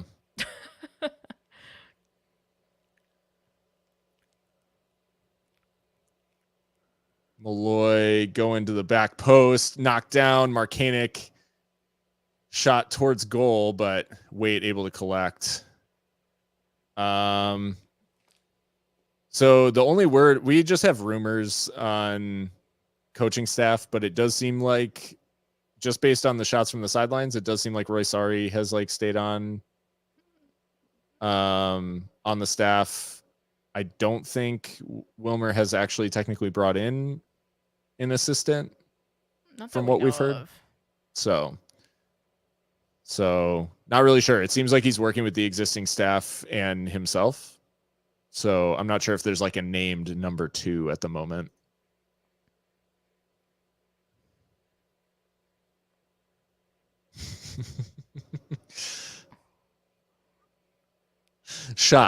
The shots of the sidelines. Not the voices. Not he doesn't even have a table to pound on. So all right. Well, 61 minutes, or I guess into the 62nd minute, corner for Charleston, and bit unfortunate to say, but not been all Locomotive's way since they went up a man. It's actually been pretty even still, or maybe even slightly still Charleston, on top, which a bit disappointing coming out of the locker room and not being able to control the game a bit more. But that is sort of, I think, the thinking behind the Bolu sub, as you alluded to. And this is what he can do too: is shield the ball with that big frame, get those free kicks. Something that alleviates some of the pressure. Exactly. Yeah. Him spraying a pass out to nobody. I think that was to Alfaro, and I think he just didn't actually realize that it was coming to him and didn't step towards it. So, anywho. Well, Bolu's got to be careful now too, in addition to basically everybody else on the team. Stauffer does well to keep possession, but Locomotive definitely not looking like comfortable playing out of these positions. And there are a couple of times here where I'd much rather like, I know this will be rich coming from us because we've been begging for them to stop playing long balls, but there is an inflection point where it stops making sense in a specific move, not in a game, but in a specific sequence to, hey, maybe this is getting a bit hard. Let's just get the pressure. Like, let's just alleviate some pressure. Yeah, absolutely. I mean, you know, as a player, you have to be a professional and make those judgment calls, right? Like, you shouldn't just do things because the system or whatever. It was a nice. Unless, of course, you play for Ange Postecoglou, but stop fucking passing backwards. Moshabane into the area.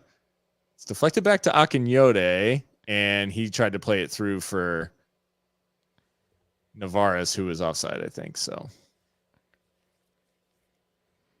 just hasn't been. It just hasn't been knitted together in the attacking third. I think it's safe to say now, having played an hour, they just haven't really been able to link anything. Well, and I don't think it's a coincidence that there hasn't been much link play, and Justin Dillon has really been peripheral.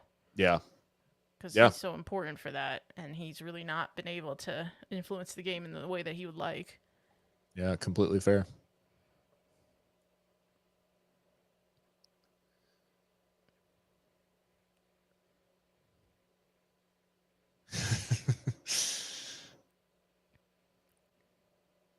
Eric with a turn in midfield and plays it out to the left to Stauffer. That was really nice. Yeah, it was. Stauffer tries to get to the byline, comes back off him. He'll get a second bite of the cherry here and earns a corner.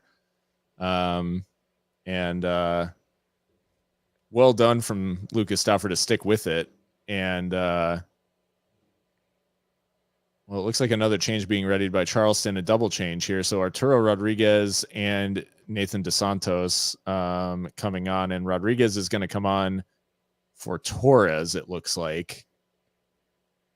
And then Josh Drack, Dos Santos coming on for him. That's a pretty much, honestly, it's not a dissimilar change to, or well, I guess it's kind of different, but it's not dissimilar in that it's like they've gone like for like with a fullback, and then they've brought in someone who plays a little bit more traditionally in midfield for someone who is like an out and out attacker, where Arturo Rodriguez kind of plays more as a 10 or an 8, like hybrid 8, whatever. So yeah, but Rodriguez, another extremely talented player on the ball and can hit the hell out of a free kick. So having him and Malloy both on the pitch gives them a lot of options. But corner coming in from Stauffer, punched away by Kuzemka. Moshabane trying to knot it down and not able to. And then Moshabane getting tied up. And free kick goes Charleston's way. Moshabane booked. That seemed a little... I feel like that was just a 50-50. Like a coming together. Yeah. Arturo, I mean, Rodriguez is literally just trying to hold him off. Like that's the... Yeah, they're both grappling. Just let it go. Now, because I think what he's trying to suggest that he stopped a breakaway, but Rodriguez is making no attempt to play the ball there. Like he's and Moshabane actually does really well to get his head on it. Yeah. He's holding off Moshabane, and like I'm fine with it being given as a foul, but the idea that that's a booking for like stopping a counterattack or something like that is absolutely comical. Yeah. Calvillo trying to go around Malloy, and then Malloy makes a little bit of a loose pass, which Calvillo was interested in, but booted clear. And then Moshabane, nice deft little touch around the corner there. I think Toomey's been really good tonight. Yeah, Toomey has been really good and well pressed by Stauffer. Bundle of energy here as we approach 70 minutes. Getting to the byline again. Deflected cross just a little bit too tall for Eric, and then no one's around to collect the sort of botched clearance. And Charleston able to get clear. Armando Moreno was hoping that the ball would be cut back to him at the top of the box, but Lucas kept going to the byline or to the goal line.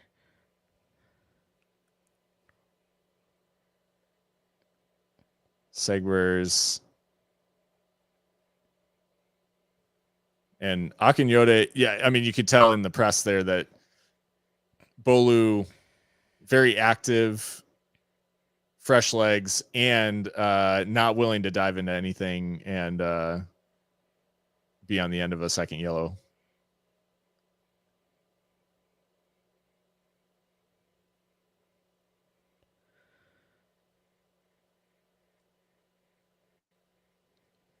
I will say a name that I don't think I've hardly said at all tonight, Brandon Craig.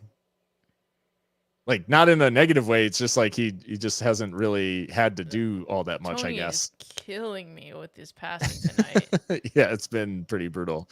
So maybe it's better that we haven't been saying Brandon's name because we're not necessarily mentioning Tony in like the most glowing light. No. Calvillo sliding a pass through for Liam of all people. It's come to the back post for Moreno. And Locomotive through Armando Moreno lead in Charleston. We won't score many easier than that, but there's a lot of luck in how it comes about. But the interchange between Eric Calvillo and Liam Rose and the 4 Locomotive fans in attendance pictured there. A lot of luck in how it deflects through to Moreno. He is well onside when the ball is played. I know there's some appeals from Charleston, but he's well onside. It's deflected, and then to tap in at the back post. I mean, it's just an effort goal, I guess, and a little bit scrappy in the way it comes about, but it starts with a bit of quality in midfield between Eric Calvillo and the freedom of interchange of Liam Rose making a run into the area, which we would never really see. So the shape change seemingly paying off a little bit. Goal in the 69th minute. Nice. That's what we love to see. No, you're absolutely right. I mean, that pass into the box was really nicely weighted. And then Armando Moreno, he's still got to be there, right? And stay on side and make sure that he's aware of where his feet are at the moment the ball is played. So well done to him. Obviously, it does squeak through a little bit to him at the near post, or the far post from the ball. But good for him, honestly, because he's been trying. Yeah. Well, 1-0 Locomotive lead. Locomotive lead in the Low Country. Yep. Give it up one more time for Wilmer Cabrera's Barmy Army out there in SC.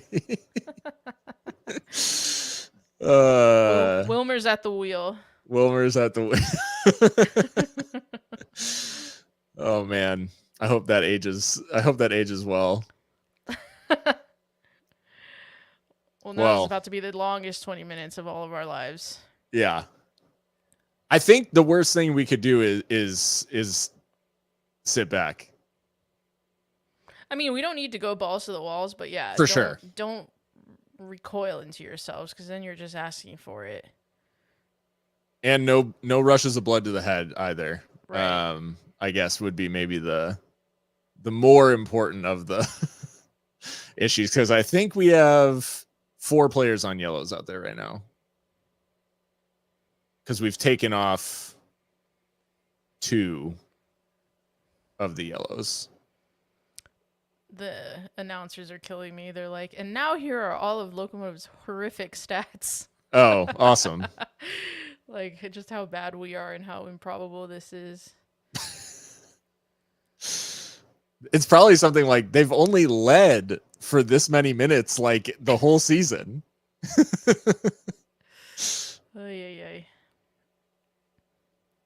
No, actually, that wouldn't be as bad, I think, because we led for basically the whole game in both against Monterey and then again against Loudoun. So it probably wouldn't sound as bad as like us leading for whatever, like 4 minutes in New Mexico or whatever that was. Not Jamali already going to ground. Bro, we got way too long to go for this. We got 18 minutes plus stoppage time, and we got the keeper already doing the classic time wasting. We're just desperate for something here. But I mean, can you imagine? There's basically not anything funnier that could possibly happen than for undefeated Charleston to lose their first game of the season to a Locomotive team that had one win coming into this and had lost whatever, like 7 of the last 8 or whatever it was. I mean, still plenty of time to go. Yeah. But I mean, I would just be thrilled for Wilmer Cabrera, to be honest, because you just want to start off right. Stop talking about the no-hitter. Yeah. We'll see how the rest of this plays out. But Locomotive on the ball. Bolu opts to go back. I mean, at this point, you have to kind of be content to let Charleston sit off of you. And Calvillo playing the ball through towards Moshabane, and he just took a little bit too loose of a touch. Couldn't bring it under his spell. And again, that's Liam breaking the lines there. Liam and Eric kind of getting back to their old ways, their old understandings. Yeah.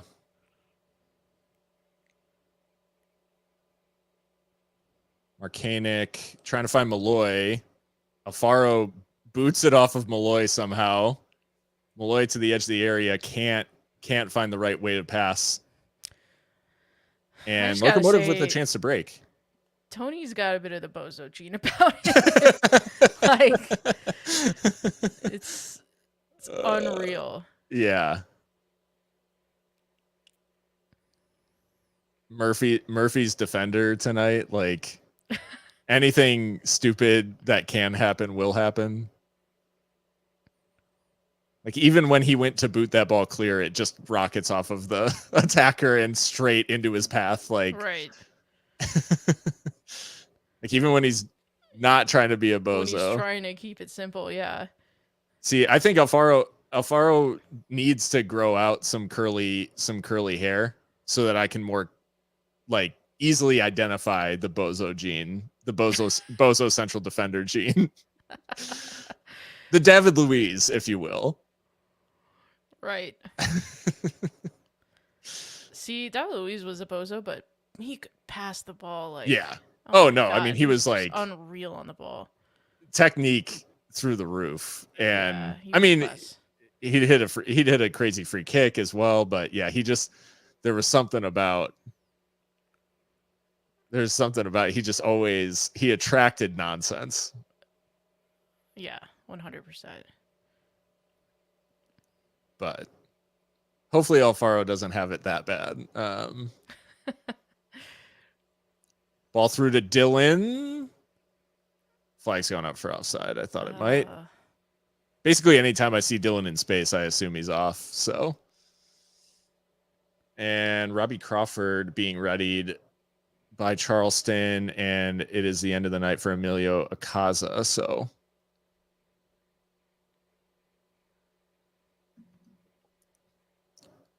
So, Barca and Hansi Flick. What do we think of that?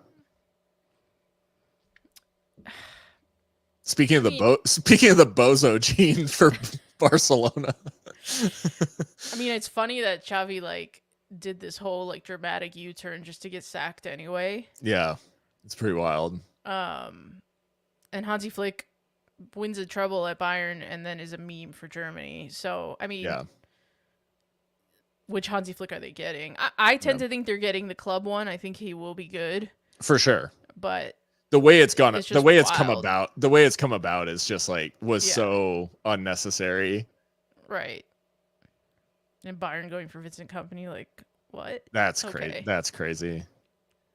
I do think it's funny that all of a sudden, like, there's about to be a bidding war over Ipswich's manager. Like, that's so funny to me.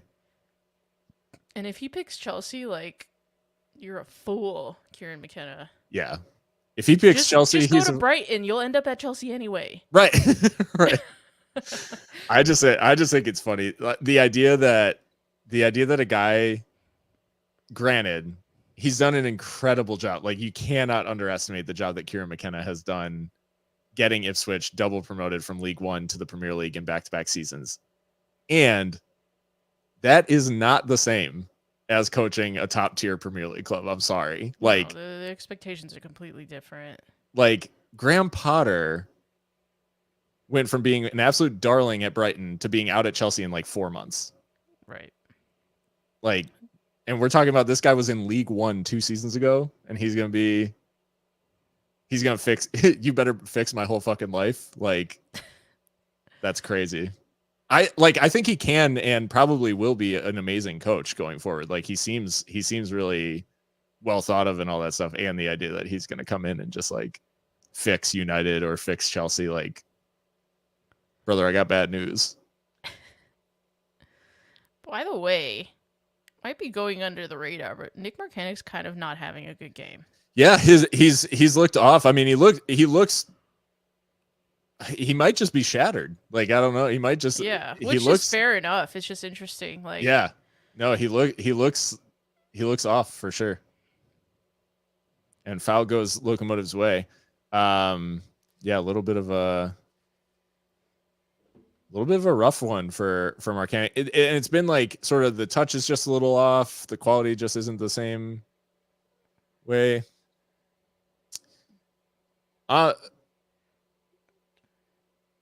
Sir, I'm gonna respectfully disagree. From Arne Slot is not the same as Kieran McKenna. Winning the Eredivisie with Feyenoord is not the same as winning the promotion playoff in the championship. I'm sorry.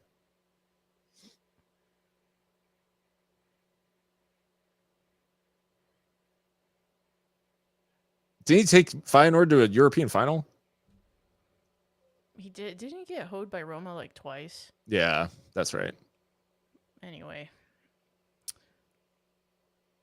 Did if I'm remembering correctly, and you can, Mr. Eon can remind me. I think he's a Chelsea fan, so it's okay to just be like, "You're hurt, and hurt people hurt people." It's okay. Chill. We're about to have a fucking revolt in the chat. We're all Locomotive fans. No, I know. Jackson Conway comes on for Segbers in the meantime, which it looked like Segbers kind of maybe caught someone with a stray boot there. But anyways, Charleston searching for an equalizer with 10 minutes to go. They've made a raft of changes, obviously, like the midweek Open Cup game and going 120 minutes definitely affecting the team selection here. The 10 men affecting the substitutions. So Charleston have basically, I would say they've pretty much played their hand, although I think they do technically have one more. Or no, I think they've made all 5 substitutions that they can. And Locomotive trying to play through. Calvillo plays it across. Moreno's in space again. Moreno's got a chance here. He goes for the pullback to Dylan at the far post. I think he should have gone for goal.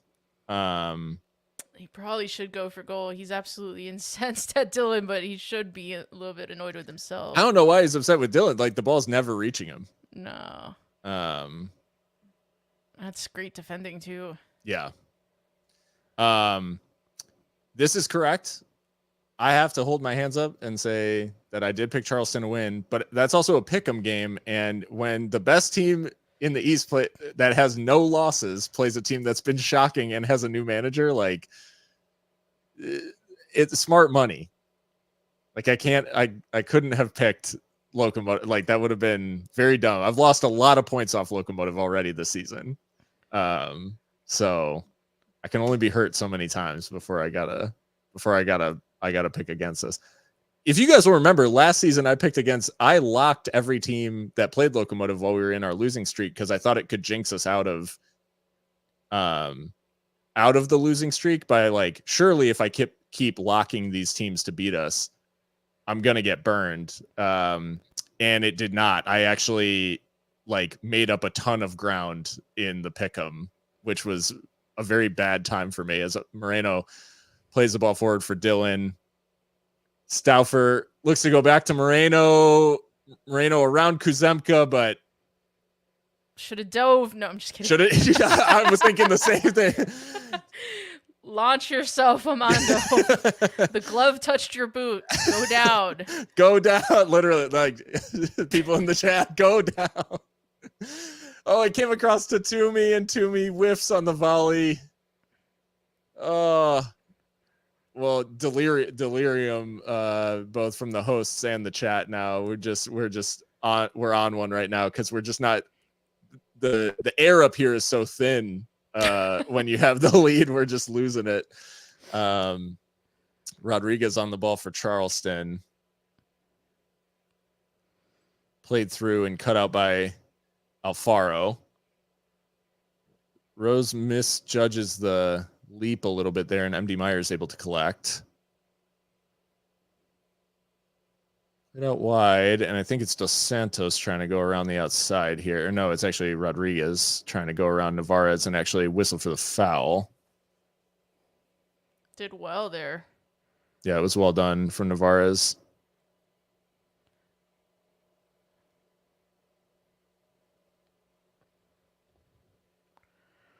Five minutes at least to go.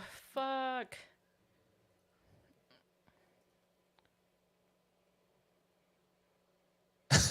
Targeted ads. I'm assuming you mean Michelob Ultra, but an electrolyte. So the yeah.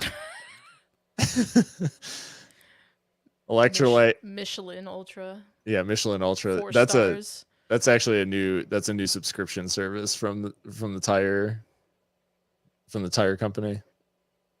You know, I was like adult years old when I found out that the Michelin Guide is related to the fucking tire company. Like, why? No, I found that out like 2 years ago because I just, in my mind, I was always like, yeah, it must be something else. Yeah. Like, it simply cannot be like the tire Michelin guys. man's just going across the globe being like, this restaurant is fire. That needs to be that needs to be part of it, right? Like the Michelin man is. They're like, I think a Michelin judge is here, and there's the fucking Michelin man sitting at a table.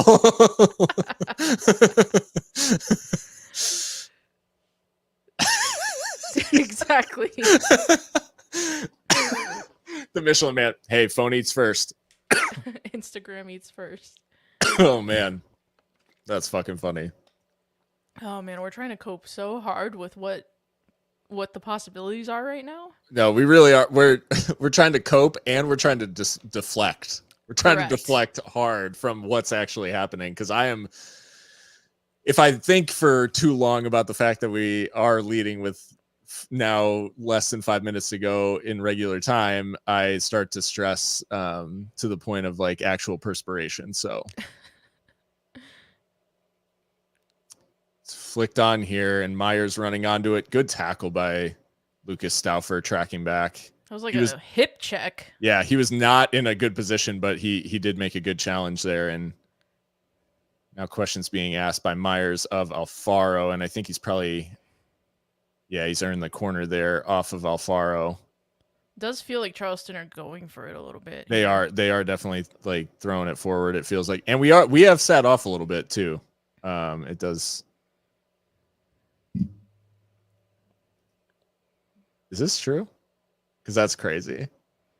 This feels like a Snapple effect. Cross comes in on the turn, and fuck my life. Jackson Conway. 1-1.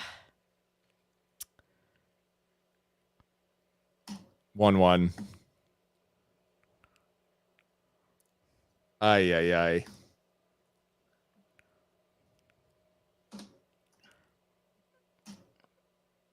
It just isn't good enough. Like, we don't win the first header, and then on the spin, Conway puts on goal. I think it takes a touch off of Navarez. It's also a sweet corner. I mean, Malloy on dead balls is a joke. Yeah.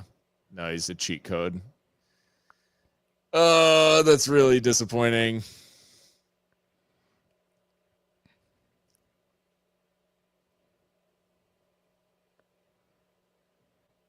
Now we just have to score. We just got it's kind of like last one to score, right? Or next point wins, basically. Golden goal. Yeah.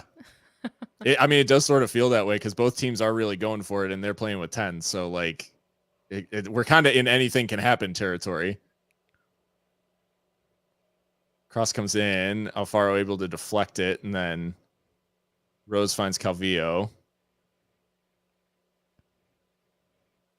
Tony has given me like 5,000 heart attacks tonight. Moshabane running forward finds Navarez. Navarez has options. He mishits the cross. He just mishit it.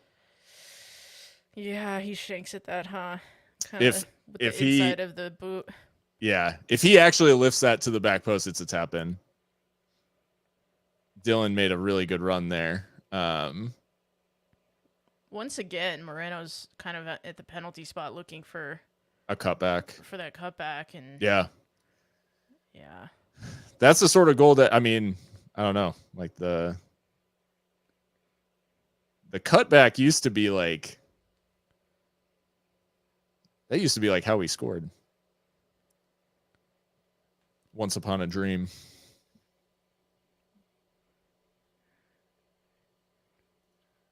I do think Dylan is the target for Navarez's cross. I think he just doesn't make the right contact on it.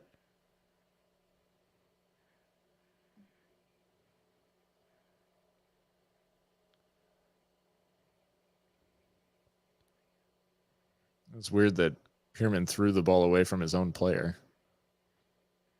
Like it's their throw and Pierman grabbed the ball and then threw it down the touchline.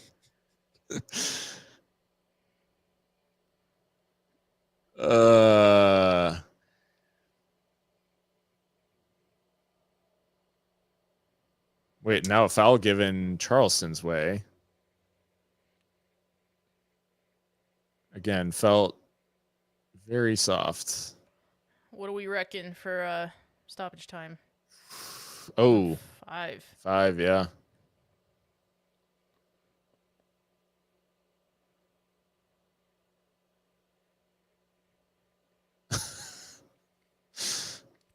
That was, I don't know. Pierman, that was the most Michigan thing I've ever seen in my entire life. He's a Michigan State alum. They'll never make me hate him. Yep. Him just. Yeah. Malloy, free kick goes to the far post. Brought down by Myers. Cut back from Arcanic. And cleared. But it's going to come right back. I mean, they've really thrown everything forward. So in theory, there could be an option on the break here for Locomotive if they can get the ball in the right area. But my God, some of these clearances are shocking. Yeah.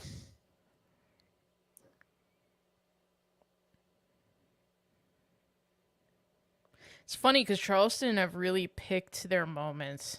Yeah. To go forward. Conway on the spin again, blocked away by the feet of Waite.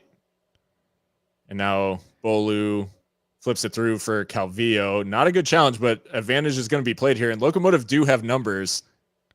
Toomey on the run. He's got Calvillo with him. Lays it off for Moreno. Moreno goes for the far corner and he scores. Let's go. Goal for Armando Moreno. We said like he needed the confidence to just go for it. And what a finish. Past Kuzemka gives Locomotive the lead with just 3 minutes to play. Oh my God. All right. Shout out the referee for playing that advantage. Obviously, it was very obvious because someone got absolutely clattered. So whoever that was, salute. Yeah. But oh my goodness. I think it was Calvillo actually who gets clattered, and it was Navarez who was up running with Moshaban. But what a finish. That's lovely. Wow. Just right across the keeper. No chance. Yeah. Great it's always finish. Bending. You know, I'm not going to lie. I almost thought Toomey made the wrong decision not playing the fullback on down the line, but right. That's what I actually thought so too, that we had kind of shout out to these Locomotive fans in the stands. Right? Okay.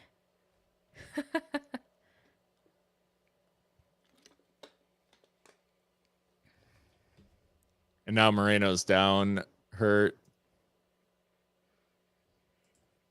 Yeah, I mean, it was clear that Charleston were really going for it, and like, I mean, there's a bit of almost like maybe a little, I don't want to say lack of respect, but like a little bit in terms of like with 10 men Oh really yeah, throwing well, everything forward, like yeah. to try to win the game. Like you've got the equalizer, and they may have actually paid for it. Now there is still time to play, so I'm not gonna say that it's over. But That's I really just instinctive stuff from Armando yeah too. Just yeah no thought, just knows where the goal is. yeah.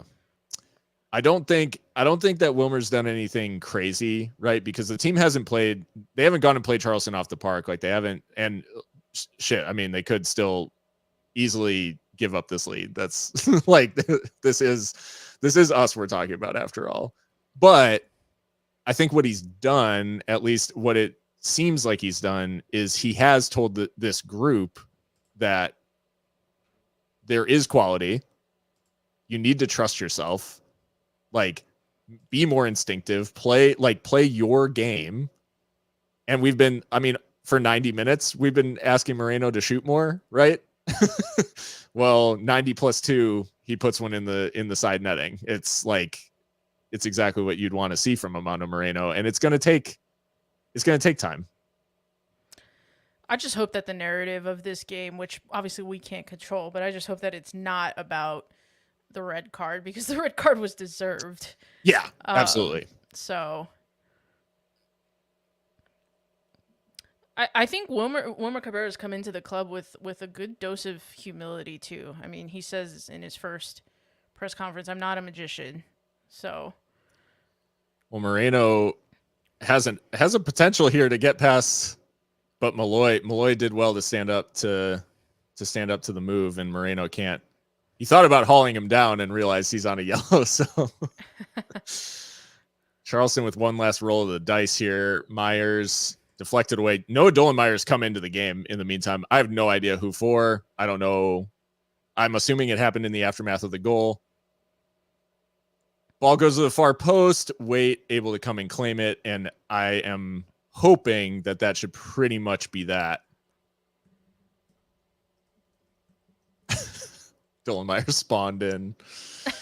for real. Man came from Was the it for Lucas? drop ship. It looks like it.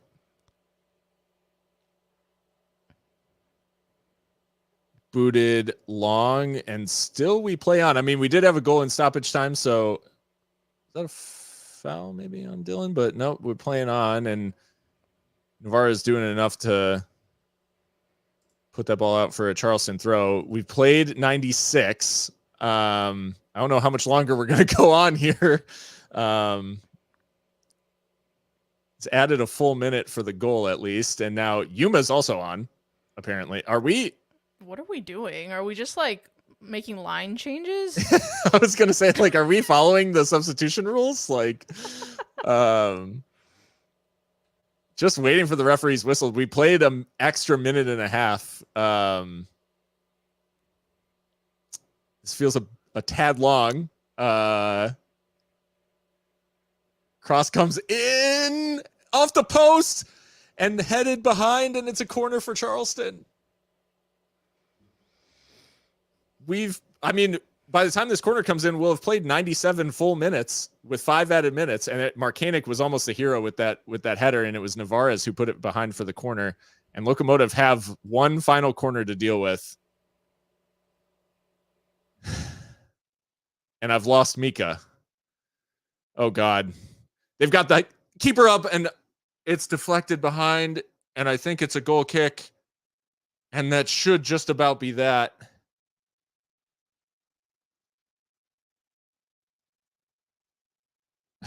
I mean, it's feeling like this. It's feeling like this. What's the equivalent of what's we've had and the final whistle does eventually go. Locomotive. Sorry, I had my annual or my game crash as usual. Yeah.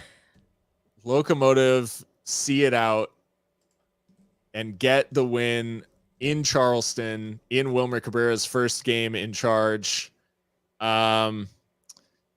I mean, the goals coming through Armando Moreno. So that man again, so important. But either side of the Moreno goals was the goal from Jackson Conway, which looked like it was going to break hearts. But Locomotive have gone on the road, and exactly 4 Locomotive fans, one family, were there in person and can say that they saw the Wilmer Cabrera era begin. Yeah, oh my goodness, what a result. I mean, dream start, obviously, for Wilmer Cabrera and his Locomotive team in this, as you said, the Cabrera era. Man, I mean, I know the result is coloring my take here, but there's a little bit of hubris from this Charleston Battery side in the way they approached the last couple minutes, and they paid for that. But shout out Armando Moreno, just that individual quality that we haven't seen consistently from anyone in the team. Obviously, he leads the team in goals, but it's just nice to see him hit that with no thought, just head down, knows where the goal is, and wins us all 3 points. So, wow. Well, I will say that I was concerned about a Locomotive game on a Friday because it colors your whole weekend, and now we're off to a banging start. You love to see it. You've got the whole weekend now to celebrate a dub. 3-day weekend. Holiday weekend. I mean, we are highly favored. We are living. This is, well, what a result. I do think it's a really interesting thing, because at the end of the day, that this game will not, define Wilmer Cabrera's time in El Paso, right? Like, but that being said, it is the best possible start in the toughest conditions, in having to go to Charleston. And when the game was even. Like, yes, I think Charleston were the better side. I think Locomotive on balance are probably a bit lucky to get the win, but that is also like part of it. Like, putting yourself in the position to be lucky enough to win is not something that we've even really had recently, where the breaks don't really go your way and you feel like you don't deserve the breaks. Tonight, it felt like we deserved a couple of breaks. We got the breaks, and a couple of things that didn't necessarily go our way weren't catastrophic, I guess, in the way that they have been recently. So yeah, I mean, it's certainly not the be all end all, but it is nice to be off to winning ways. Absolutely. New manager bounce. I mean, hits like so good. Yeah, no, you summed it up, Phil. I like I said about, I think we were getting close to halftime when I said it. This team was playing like they belong on the pitch with the likes of Charleston Battery. Haven't always seen that confidence this season. And it wasn't perfect. Like, yeah, there's a lot that needs to be worked on. Some defensive sloppiness, some sloppiness on the ball, taking our chances, being a little bit more incisive in the final third. That'll all come with time, with the new manager, obviously. But, just to start in this way is incredible. And in the circumstances, it's huge. I mean, I think we said on the podcast that a draw would be wonderful. So to get all 3 at Patriots Point is insane. So yeah, I really hope the boys can gain a lot of confidence from this, because beating Loudoun's one thing, beating Charleston, that's quite another. And no one's done it. No one's done it. Yeah, until now. Yeah. So congratulations to Wilmer Cabrera and his charges. Yeah.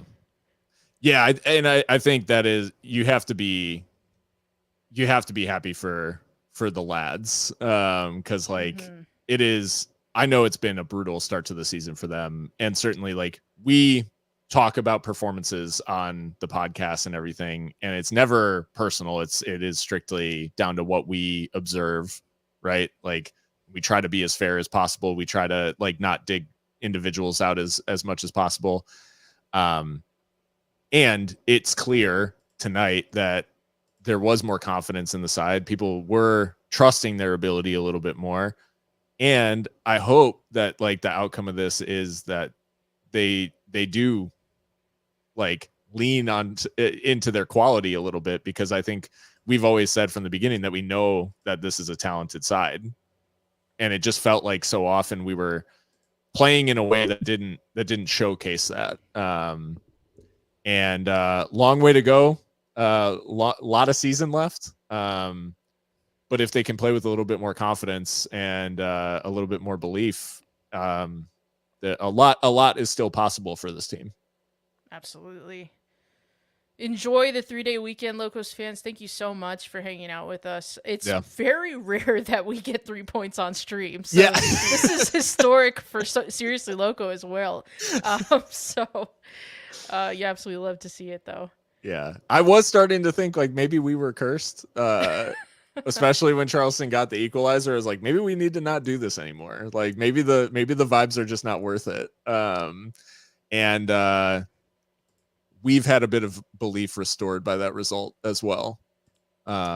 So yeah, no, thank you guys for hanging out. Obviously it's a lot more fun when the Locos win. Yeah, we hope all of you have a fun and safe holiday weekend. Enjoy the extra day, hopefully, if you are able to. And yeah, with all that being said, thanks for all the time tonight, and we will see you guys for a midweek pod likely. So check us out. If you don't already subscribe, check us out on your favorite podcast platform. And yeah, we'll have a recap and a look ahead as we always do. But see you guys later, and stay loco.